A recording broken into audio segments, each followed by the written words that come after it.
You know what? Actually, Molten Man is pretty good. Hey guys, what's up? Welcome back to the channel. It's Cynicalex, and today I wanted to do an updated top 30 meta snapshot for the new update 5.2. I wanted to address all of the changes to, the new characters getting their tier 3 like Doctor Strange, the revamp for Iron Man, Captain America, Thanos, and then on top of that, we of course have the introduction of Molten Man. Hydro Man didn't really make the cut either way. Spider-Man 2099 got his uniform. Ant-Man seeing some more play. Spider-Man gets his new uniforms and, sort of becomes a little bit more relevant. And then just a couple of other changes to the meta. But honestly, not that much has changed. I have made, personally, a bit of a shakeup at the top of PVE. But otherwise, the majority of these lists have stayed pretty much the same.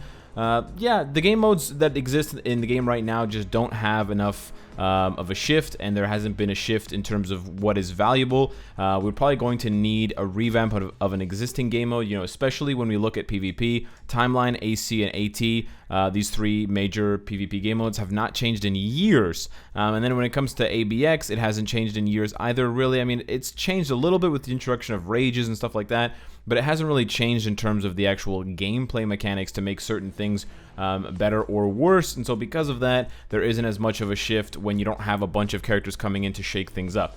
But let's talk about it, because I know there's going to be a lot of questions, especially in this category. So let's take a look at the top. The top spot, in my opinion, is Doctor Strange. And the reason why I'm putting Doctor Strange number one is, again, all of these opinions, all of these characters, I'm assuming are at their absolute maximum value. So I'm talking tier 3, I'm talking the most suitable CTP. In this case, it's, Rage for Doctor Strange. For Deadpool, it's an Energy, and so on and so forth.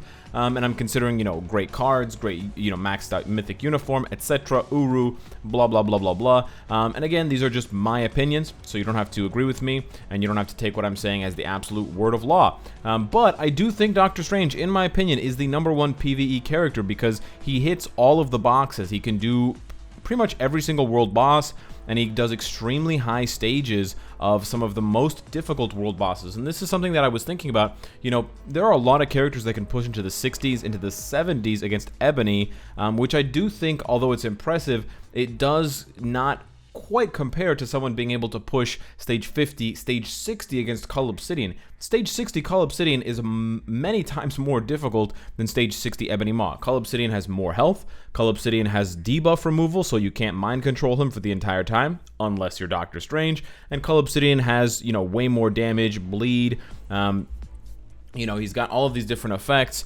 whereas Ebony, you can abuse Ebony with characters who don't even deal elemental damage like Iron Man and Gambit, because you can just lower his pathetic defenses. You cannot do that against Cull Obsidian. Even if you lower his defenses with physical characters, you're still going to deal pathetic damage against him. So really taking that into consideration, Doctor Strange can do all world bosses. He can cap ABX easily. He can do GBR. He's an extremely easy character to play as. Just spam his skills, tier 3 skill. Spam his skills, tier 3 skill. You get multiple tier 3 skills off, and even with a PvP build, he can still do very, very well in PvE. Now, I know some people are going to give me shit for lowering Luna Snow. I dropped her 2 spots from 1 to 3 because they're going to say, well, I don't know how good she is. I haven't used her with a Rage. Well, that's true, I haven't used her with a Rage CTP, but having said that, it doesn't take away from the fact that Luna Snow is much more fragile than Doctor Strange. Doctor Strange has, iframes, he has immunity, and the most important part is his tier 3 skill has time freeze and paralyze. So even against Cull Obsidian, who has the debuff shortening, Doctor Strange can continuously lock him down. It doesn't work against Thanos, but nobody's debuff works against Thanos after 11 bars. But even for Luna Snow, her charm on her 4th skill gets lower and lower in terms of the number of seconds that it's actually active as the fight goes on. So as you fight someone like Cull Obsidian, for example, Luna Snow becomes more and more vulnerable to getting one-shotted. And she has a lower HP pool because she has a much lower tier 3 stat boost than Doctor Strange, so she's much more susceptible to being one-shotted than Doctor Strange is. So I just really think that makes him just an absolute outstanding character, on top of the fact that he's better for Shadowland than Luna Snow is, because he's a blast type, which is more, it covers more boxes, and he can debuff, so he can do literally any stage. So I do think that a tier 3 Doctor Strange is the most versatile and powerful character for overall PvE content. Having said that, I moved up Deadpool one spot because, again, he doesn't really need anything to be great. He can do it on his own, whereas pretty much everyone else on this list requires the all defense down strikers. So that's why I did move Sharon and Luna down as well, but they're still very, very good. And then I honestly debated moving Captain America up to 5 instead of 6, but he's still great there. Jean Grey's still great. I moved Psylocke up a bunch of spots because she's absolutely bonkers. I did a stage 69 on my phone just playing against Ebony. I mean, I did it in about 5 minutes, but I did it without a CTP. I did it with a mind damage 200 proc, which is absolutely insane. Iron Man is also doing an amazing job with his new uniform. He now has time freeze as well, and he also did like a stage 60 or 65 for Ebony Maw. Very, very amazing. I moved Cable down a bit. He's taken a hit for ABX. He's not very useful anymore. He's got 2 characters, Iron Man and Doctor Strange, who both outclass him. And I also moved Doctor Doom down a little bit because he's just not that easy to play compared to some of these other characters here, and you know their damage is as good if not better than his. And I put in Molten Man at number 22. This might be a little bit high for him, but I think he just does everything pretty well. He does have a vulnerability. He can kind of be he can be one-shotted by certain content, but he's got Paralyzed, which works against everyone except everyone except Master Mold, and he's got, you know, solid damage, especially when you rock a CTP of Rage, and you can give him some extra fire damage, and he's fun to play, and he's just strong all around. Like he can do different world bosses. He can do ABX. He can compete with, if not outscore, Minerva. He can do GBR as we saw, and then, you know, Shadowland is also extremely easy for him. Otherwise, PvE is pretty much all the same. Moving over into PvP, I think Jean Grey retains her spot at number 1, although it is kind of, you know, she's banned now and then, so we forget how strong she is and how dominant and suffocating she is. I think the top 3 really hasn't changed, the top 4 really hasn't changed, but I am throwing in, so actually this shouldn't be bolded at all, I am throwing in Ant-Man for my number 5. This might be a little bit high for you guys. You might be sleeping on Ant-Man, but I have been able to go, you know, 80-0 or, you know, 78-2 in multiple back-to-back weeks using Ant-Man. He's only banned once a month, I believe, and he just dominates a lot of these top characters one-on-one because he gets the dodge, nobody uses ignore dodge, and he has 20 seconds to kill you, and that's more than enough time even against a Thanos. I can kill Thanos's pretty consistently, and he almost never loses. So I honestly do think that people are still sleeping on him. He's very weak on defense for PvP, so if you fight against a team with Ant-Man, if you fight against, let's say, my PvP team,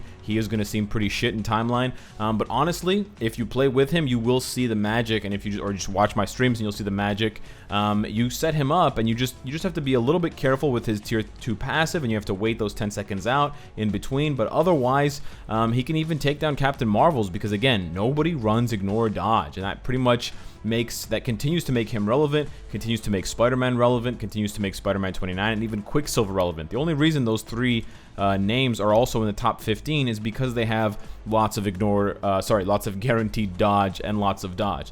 And then Doctor Strange makes his place at number 6. I honestly think Deadpool is losing some of his value because he doesn't have enough damage to take down really beefy Thanoses, and he'll still get one-shotted by Captain Marvels. And so, you know, even though he has a good matchup against Doctor Strange and Strife and Jean Grey as a speed type, he suffers and he struggles against them for different reasons. He gets guard broken, he gets iframe interrupted, or he gets lots of fracture stacks on him. So Deadpool kind of he's still good, but I do think he's losing a little bit of value here and there. Captain America, I think, has gained value with his new uniform and just being super tanky and being a combat type to try to, you know, counter some of his other characters. Spider-Man makes his appearance. I think he's mostly good for AC and AT, actually. I don't see too much value in him for timeline, but I'll keep it there for now. I kind of want to delete the timeline tag and just leave him there for AC and AT. I know he's very, very good for Alliance Conquest, but for now, I'll leave that there, and you guys can let me know what you think of that.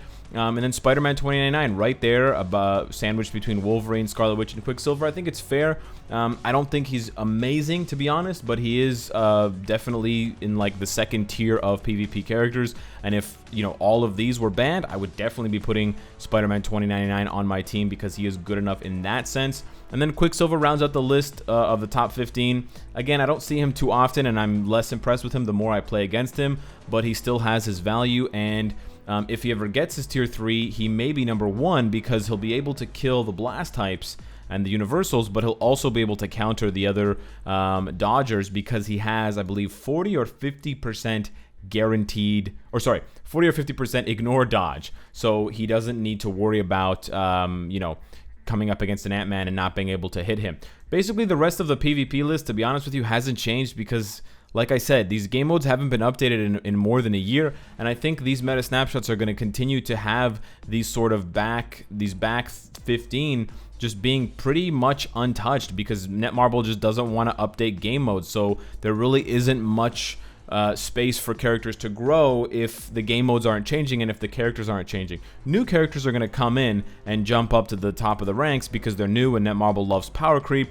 But yeah, this is kind of just an annoying byproduct of the developer not wanting to update game modes and refresh them like they did for World Boss Ultimate. World Boss Ultimate's basically, and GBR are basically the only two game modes we've had refreshed in a big way or introduced in a big way that have shifted and shaken up the meta. Otherwise, yeah, not too much going on. So knock on Netmarble's door, let them know we need new game modes, we need updated game modes ASAP so these snapshots can look more different. I don't want them to look the same every month, but well, that's not under my control. And let me know what you guys think of the snapshot for PvE and PvP. We're shaking things up a little bit. Hit me up with your thoughts. Subscribe if you enjoy the content and you want to support me. And of course, if you like what you see, I hope to see you later today. Take care.